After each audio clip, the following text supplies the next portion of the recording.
Good morning, everyone. Democrat policies continue to cause crises for every American family. We know that Democrats' tax and spend policies are causing historic inflation. Americans are paying more for everything thanks to President Joe Biden and the Democrats' reckless spending. For example, gas prices are up 45.1%. Used cars and trucks are up 45.2%. Fruit at the grocery store is up 7.3%. Milk is up 5.6%. And just yesterday, President Joe Biden showed the American people how truly out of touch he and his fellow Democrats are when he dismissed the concerns of hardworking Americans who are paying more for basic necessities. No, Mr. President, the American people are concerned because of your policies. Inflation has increased every single month of Joe Biden's presidency. Last month, 47% of small business owners said they were forced to increase prices. Key economic indicators are flashing red. The Consumer Price Index in June had the largest jump since before the 2008 financial crisis. And worst of all, if you compare average wages right now and account for inflation, Americans are actually making less than they did a year ago. Inflation is taxation. It is a tax on every American family, and it is a result of Democrat policies. And how are Democrats addressing these issues? By trying to ram through a partisan $3.5 trillion budget written by Bernie Sanders that will raise taxes on the middle class and further increase inflation. So today, I'm excited to be with my colleagues, Mario Diaz-Balart, who's going to give us an update on Cuba, Tony Gonzalez from Texas, who will give us an update on the border crisis, and our whip, Steve Scalise. So I will turn it over to Mario Diaz-Balart. Thank you, Elise. Thank you so much. As you all know, the Cuban people have been under a repressive, totalitarian, terrorist, murderous regime for 62 years. And recently, last week, they took to the streets. And they took to the streets asking for one thing alone: freedom. Freedom. They're not out there asking for remittances. They're not asking for aspirin. They're asking and demanding freedom. And for that, for those peaceful demonstrations, they have been confronting the most dramatic repression that I think we have seen in decades. You've all seen, I hope, the videos and the pictures. The regime is sending uniformed and plainclothes thugs to beat up protesters. They're shooting people in their own homes. They're breaking into people's homes and shooting them. Something I never heard about. They're actually grabbing boys out of their homes by force and forcing those boys to participate in the repression of those who are peacefully demonstrating for freedom. And what is the response of President Biden? Some lukewarm words. But inconceivably, he has now announced a remittance working group to weaken sanctions precisely as the regime has asked for. That is what we are hearing from, again, this administration. The Cuban people, as I said before, they're not asking for remittances. By the way, let's be very clear, very few Cuban families have access to remittances. Particularly Afro-Cubans have very little access because they don't have a lot of family that can send them remittances. What the Cuban people are asking for is freedom. So what are we asking for this president to do? To unblock and expand internet access to the Cuban people, because that's been blocked off by the Cuban regime, and there's a lot that the United States can do there. This president said that he was going to be the new president of diplomacy in the world. Where is he? He should be demanding that the UN, that the OAS, that the EU, and all the other multilateral organizations and democratic allies denounce the illegitimacy of the Cuban regime, condemn the human rights abuses, and end trade with the Cuban military. This administration is also, by the way, pushing to lower funding for U.S. broadcasts into the island.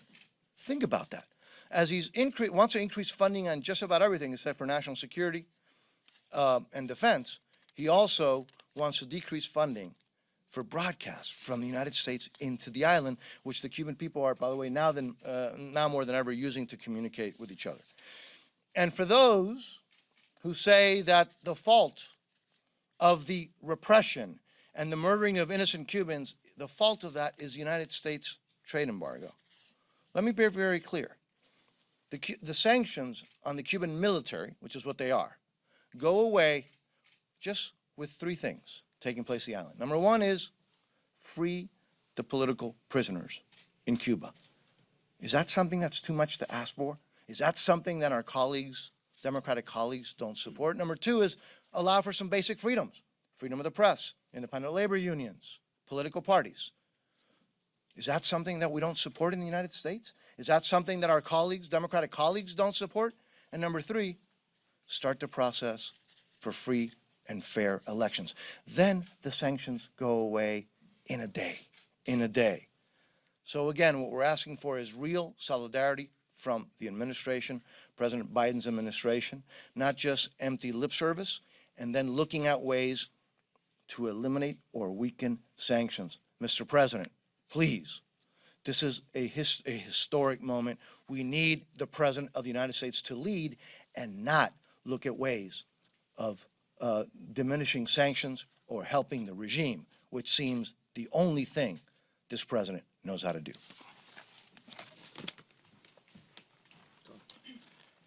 Good morning, everybody. You know, today is a historic day. We launched, Blue Origin launched humans into space from just in my district out in West Texas.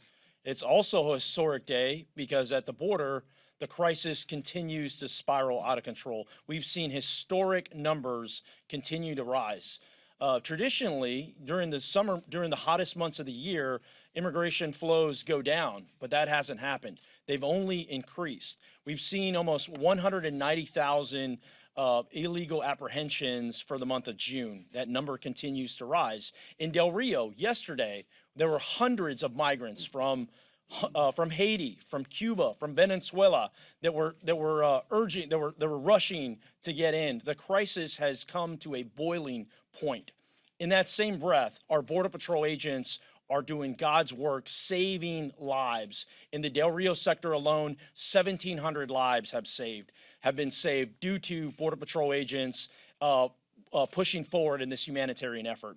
In the sector next door, the Big Bend sector, they're putting up rescue beacons because it's so hot. Migrants are dying in the desert because of this crisis. And where is the Biden administration? On their 6-month anniversary, the Biden administration is nowhere to be found. They still won't highlight the fact that this border crisis is getting worse. And even worse than that, there is talk of Title 42 going away in the next few days. If that happens, you're about to see a historic record of immigration numbers skyrocket even more. You're going to see innocent people that are making this dangerous trek that are dying in the desert. Those numbers are continuing to grow. Not to mention the fentanyl that is come across. Not to mention the sheer number of apprehensions. Meanwhile, last week the House Appropriations Committee passed through a $1 billion decrease for Border Patrol agents. So while record numbers are happening right before us, this administration is defunding Border Patrol as well as they're nowhere to be found. The crisis will continue to spiral out of control until leadership. This is about leadership. The president needs to lead. And it's up to us in Congress to make sure that that president shows up. I will continue to fight for communities along the border. I represent over 40% of the border. This crisis is continuing to spiral out of control, and something has to be done, and it starts with the President of the United States. Well, thank you, Tony and Mario, for coming and bringing the passion that you display, fighting for freedom for the Cuban people, fighting to secure our border.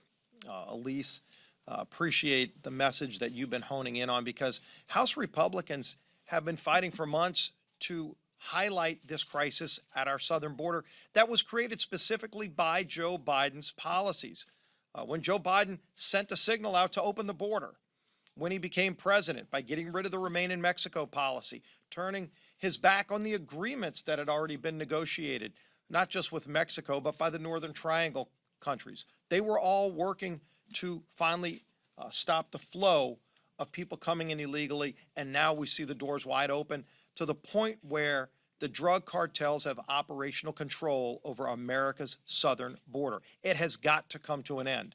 The drugs that are coming across illegally, flooding our communities with drugs like fentanyl, which are killing families all across America. The child abuse that we see with these caravans coming over, abusing these children, using them in their tools to try to open up our border and send a message that America will no longer control the southern border. This has to end, and President Biden can end it, but he's chosen not to. When you look at Cuba, it was heartwarming to see the people of Cuba going to the streets and, in fact, bringing the American flag through the streets of Havana to demand freedom, because the American flag still represents freedom all around the world. And unfortunately, here in America, you still see some people turning their backs on the American flag. But that flag stands for freedom for a reason. We need to be standing with the people of Cuba who want and demand freedom. They deserve freedom. But it wasn't because of COVID that they went to the streets, as the White House was suggesting. It was because of the oppression from a socialist regime. This administration can't say the word socialism because they've been embracing socialism for the 6 months that Joe Biden has been president. You could see it going on in the Senate right now with reconciliation moving through. Reconciliation is just a congressional word for President Biden and his socialist allies in Congress attempting to raise taxes and increase spending by trillions of dollars. And what has that gotten us? It's gotten us inflation. Families see this. Families are paying more for everything they buy when they go to the grocery store. Families are paying more because of Joe Biden's inflationary policies. The spending, paying people not to work, it's all having an impact. When families are trying to take a summer vacation and paying over 45% more for gasoline, it's because of Joe Biden's inflationary policies. If they try to rent a car, they're paying more because of Joe Biden's inflationary policies. So this week, as we recognize 6 months since Joe Biden became president, I would give him a grade of I for inflation. It's a real problem for families. It's a tax increase on families. And Joe Biden, by the way, promised he wouldn't raise taxes on hardworking families. And yet he already has, because inflation hits the lowest income people the hardest. It's a real problem created by Joe Biden's taxing and spending policies. It's already having a negative impact, and it's got to stop. And then one final point, because we've started the appropriations process. Last week, when Congress was not in session, the appropriators were here moving 7 different bills. You know, in Washington parlance, they call those mini buses. We call them bloated buses because it's bloated with government spending on things like increasing more IRS agents, which is not what we want to see. Policies like the Green New Deal, which will make things cost more. It'll raise energy costs for families, not just at the pump, but their electricity bills will cost more. And it'll ship good, hard-working, middle-class jobs out of America to foreign countries. That's what Speaker Pelosi pushed. They try to push amnesty. But you know what they got rid of? They defunded Border Patrol, as Tony Gonzalez pointed out, but they also gutted the Hyde Amendment. And this is incredibly sad and disappointing, because this has been for decades a bipartisan agreement where Republicans and Democrats came together since Henry Hyde in 1976 put protections in place in law to say that taxpayer funds shouldn't be used for abortion. And then in the Appropriations Committee last week, on a partisan vote, Democrats gutted the Hyde Amendment. Well, the House Republican majority is not going to stand for that, and they will not be successful. Speaker Pelosi and her allies will not be successful at gutting Hyde protections, but it's very telling that that's what their priorities are. Given unfettered power, House, Senate, and White House, what are they trying to do? They're trying to spend money like it's going out of style. They're trying to raise taxes on hardworking families and take taxpayer money and use it to fund abortions. Those aren't the priorities of the American people. House Republicans will stand up and fight for those priorities for families all across this country. And with that, I'll be happy to take some questions. Yes, sir. With the coronavirus resurgent in a lot of conservative districts, what message do you have to colleagues of yours that have questioned the vaccine's efficacy and to voters who have refused to get vaccinated? Well, for colleagues of mine, especially on the Democrat side, if you look, even last year, you had Joe Biden and Kamala Harris publicly criticizing and questioning the effectiveness of the vaccines. And that's very unfortunate. I've been vaccinated. Many of my colleagues have been vaccinated. And the vaccine is safe, effective, and it's widely available all across the United States of America for anybody who wants to get it. And so I still have yet to hear Kamala Harris or Joe Biden apologize for publicly criticizing the vaccine, which they did many, many times. It's on video last year when Donald Trump was president, when through Operation Warp Speed, he put the mechanisms in place to create these safe and effective vaccines. Are you telling constituents to get vaccinated? Sure. Yeah, I've been vaccinated again, and I have high confidence in the process that was used to bring these vaccines. In fact, it's not only saving lives in America, but it's saving lives worldwide through American ingenuity. And by the way, when the Democrats bring drug price fixing, which they're trying to do through legislation, that actually makes it harder to bring life-saving drugs to market, which is why we need to stand up against drug price fixing. Kevin McCarthy named his members to the January 6th Select Committee. In your view, what should their mission be? And do you think Speaker Nancy Pelosi should testify about security in the Capitol that day? Well, there have been many questions raised about why there wasn't a higher National Guard presence. It was supposedly offered. At what level was that rejected? I would hope they would look into that, because that question really hasn't been answered. How high up the chain did it go? Was it at the Speaker's level where they were offered National Guard protection on January 6th and denied it? But I know Leader McCarthy's been very vocal about this, as many of us have, that they need to look at the whole array of political violence that led up to January 6th and still has gone on after that. There was a Capitol Police officer killed after January 6th that Speaker Pelosi doesn't want to look into, that seems to be motivated by political violence. So let's look at the whole array of political violence and what we can do to dial that down and get better control over it. So I hope they would look at that. Well, who they call and testify, let the members of the committee discuss that and debate that. But that answer to that question is one of many questions that's unanswered, and that is, at what level from the Speaker's office on down did they reject the offer for help from the National Guard? With regards to Cuba, your reaction to the DHS secretary telling the Cubans not to come by water, that they would not be welcomed in the United States when you look at what's taking place at the border? Think about what a disgusting message that was by the Biden administration to tell people from Cuba not to come here when they've opened up the southern border to people. It's not just from South and Central America. We've seen people on the terrorist watch list from Middle Eastern countries coming across the Rio Grande, as Tony Gonzalez talked about, as I personally saw when I went to McAllen, Texas, where you had a wide open border with people every day, still like they are right now, coming across, and our Border Patrol agents, who we embedded with, telling us that they're not even able to do their job because they're spending maybe 40% or more of their time babysitting kids that are coming across through the human trafficking at the border, and they can't stop the drug cartels, which they want to do, and they're not able to do that. And then what do they tell people who are seeking freedom, who are maybe being persecuted right now? Thousands of people are missing in Cuba who went into the streets. As Mario's talked about, there are people being murdered in their homes, and if they try to seek asylum and come to America, the Biden administration saying, don't come? What kind of message is that when he's opened up the southern border to people that are on the terrorist watch list coming across? President Biden needs to get his priorities straight as it relates to standing up against tyranny, standing up against socialism, and protecting America's southern border from drug cartels. Last question. Just getting back to the Select Committee, I know there's a lot of concerns about politics surrounding it, but what is your best hope for the Select Committee in terms of an outcome? And secondly, do you think it's appropriate to have members on this panel who objected to the election results?